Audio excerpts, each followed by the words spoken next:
आज प्रेस वार्ता में मैं उपस्थित हूँ हिंदुस्तान डेमोक्रेटिक अलायंस के राष्ट्रीय अध्यक्ष श्री अशोक वत्स जी के साथ।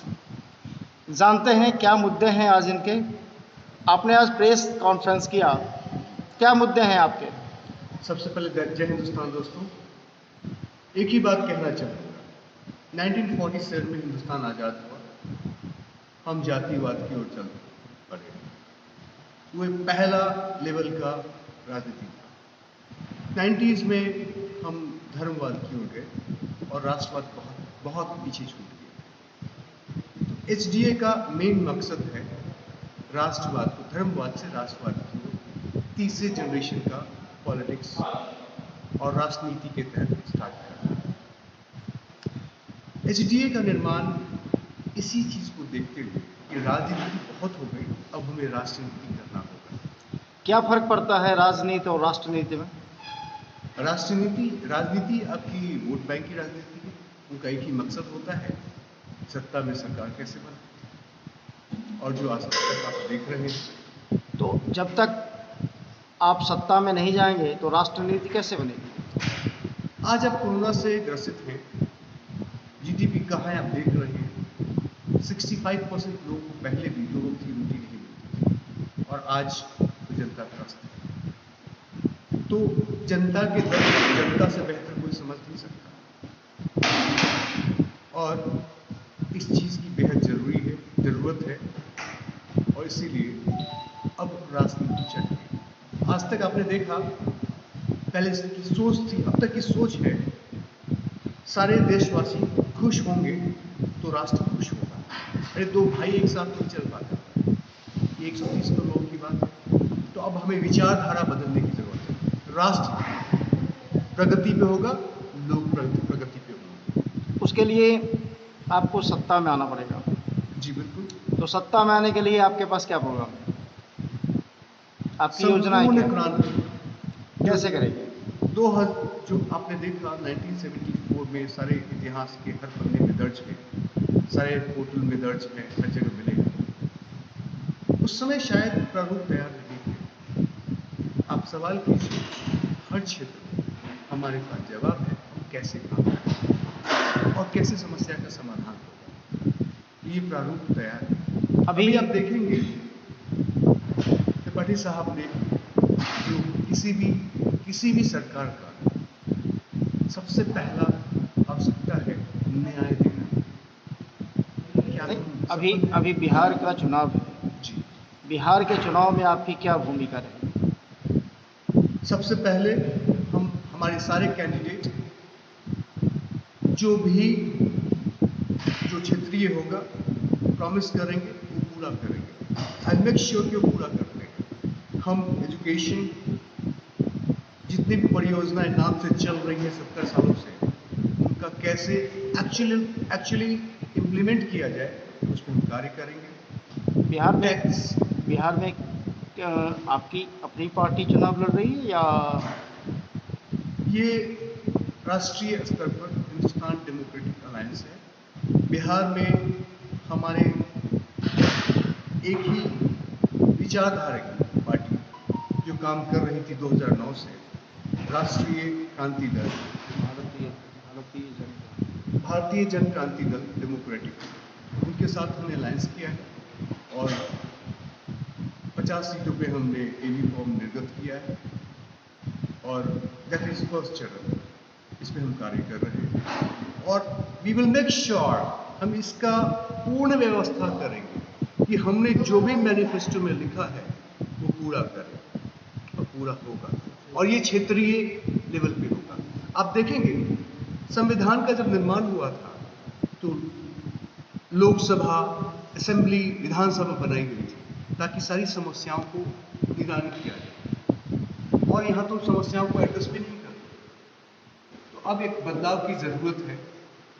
जो अब तक 130 करोड़ लोगों के साथ सबसे बड़ा फ्रॉड हो रहा है, प्रॉमिस करके, जो 1872 के तहत कॉन्ट्रैक्ट एक्ट, एक बहुत बड़ा फ्रॉड है। उसमें कोई कार्रवाई भी नहीं होती। इसमें मूल सुधार किया जाए और हमने इस पे कार्य भी किया है। माननीय उच्च न्यायालय में लंबित है। तो एक तो अब क्रांति का वक्त है, समय है, हम चल पड़े हैं, कार्रवाई बढ़ता है। ये सबसे बड़ी समस्या भारत में जो है वो शिक्षा, स्वास्थ्य और न्याय की है। जी इसमें मूल परिवर्तन की आवश्यकता है। बिल्कुल। इस पे आप लोगों का क्या फोकस रहेगा? इसका समस्या का जो आप देखेंगे, जो जहाँ से आरंभ होता है हमारे प्रजातंत्र में 0.25% लोग जो करोड़पति हैं उनको ही टिकट मिलता है और फिर वो बंदर बांट करते हैं। तो क्या हमें आम नागरिकों को आगे लाना होगा। आपने किसको टिकट दिया? हमने सारे क्षेत्रीय लोगों को टिकट दिया। नहीं, पैसे वाले को दिया है या बिना पैसे वालों को दिया? हमने योग्य लोगों को दिया जो अपने क्षेत्र की समस्याओं को जानते हैं और उसको एड्रेस कर सकते हैं। ये शिक्षा के लिए विद्यालय बनी हुई है, लेकिन शिक्षा मिलती नहीं है बच्चों को। उसके लिए क्या प्रारूप होगा? शिक्षा के लिए जो HDA का सोच है, पूरे हिंदुस्तान लेवल पे एक शिक्षा प्रणाली होनी चाहिए और ये बिल्कुल सरकार की ओर से होना चाहिए।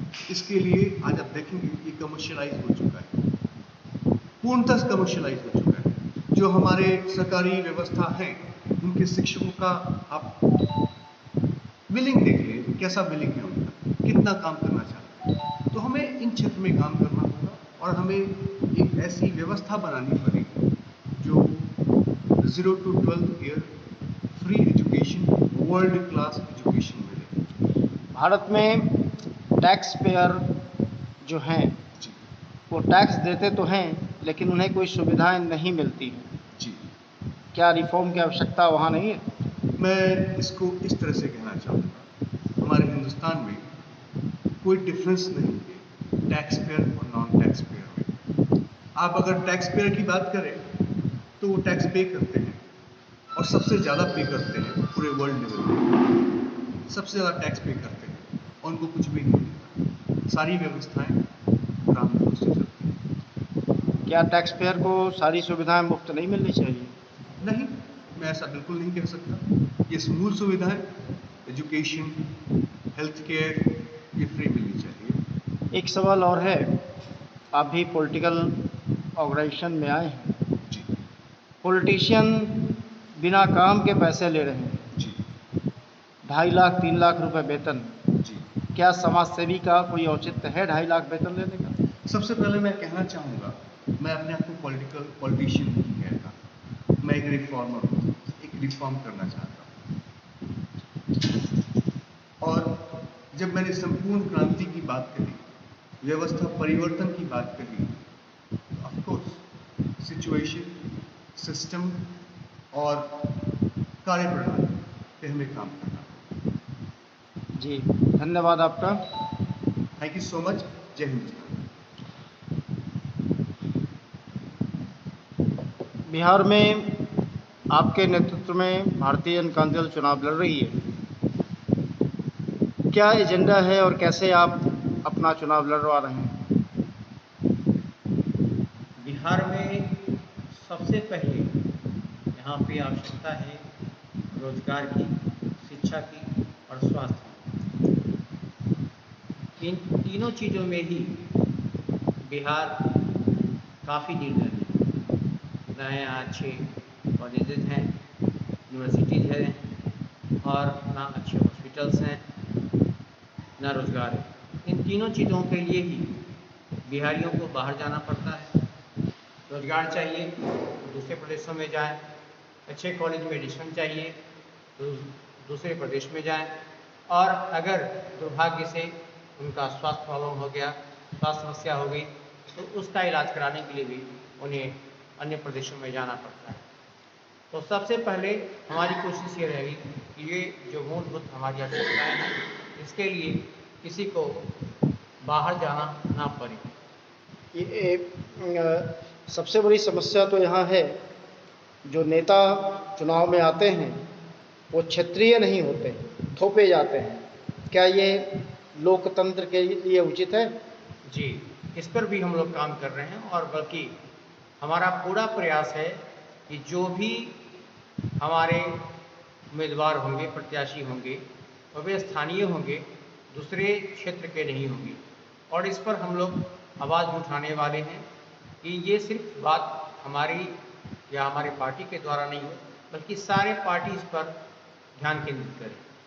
तो पार्टियां तो पैसे लेकर टिकट बांटती है, क्या आप लोग भी ऐसा ही करते? नहीं, इन सब दुर्गुणों से हमारी पार्टी काफ़ी दूर है, क्योंकि सीधी सी बात है कि हम जानते हैं कि अगर कोई उम्मीदवार लाखों करोड़ रुपए देकर हमसे टिकट लेगा, चुनाव लड़ने के लिए वो अपने क्षेत्र में जाएगा और फिर चुनाव लड़ने के लिए जो प्रचार प्रसार करना है उसमें भी 50 लाख रुपए खर्च करेगा, तो 2-3 करोड़ रुपए खर्च करने के बाद जो प्रत्याशी विधायक बनेगा तो वह जनता की सेवा कहाँ से करेगा? बल्कि वो तो जो पैसे खर्च किया है उस पैसे की भरपाई के लिए वो कुकर्म करेगा, वो भ्रष्टाचार करेगा।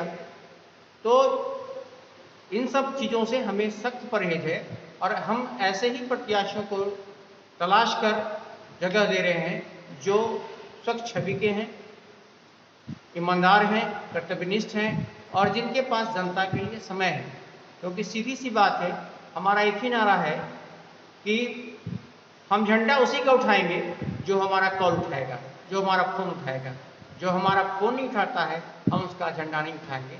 और यही बात हमने अपने सारे प्रत्याशियों को कहा है कि आप जनता का हर कॉल उठाएं। उससे मतलब नहीं है कि वो नंबर आपके मोबाइल में सेव है या नहीं है।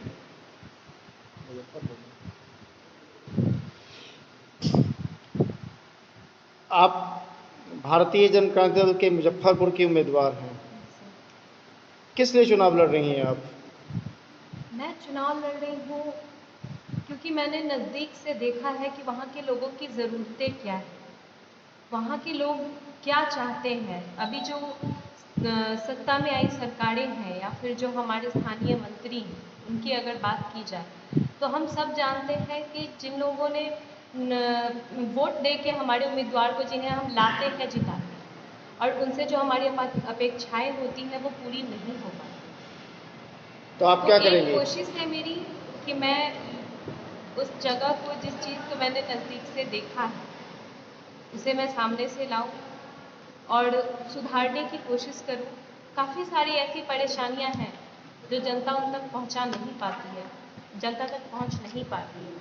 और HDA जो संगठन है, हिंदुस्तान डेमोक्रेटिक अलायंस, उसके संस्थापक श्री अशोक वत्स जी, उनके सौजन्य से मुझे ये सौभाग्य प्राप्त हुआ और माननीय RD सर, जिन्होंने मुझे ये भारतीय जन क्रांति पार्टी का मंच दिया, इसके लिए मैं बहुत शुक्रगुजार हूँ।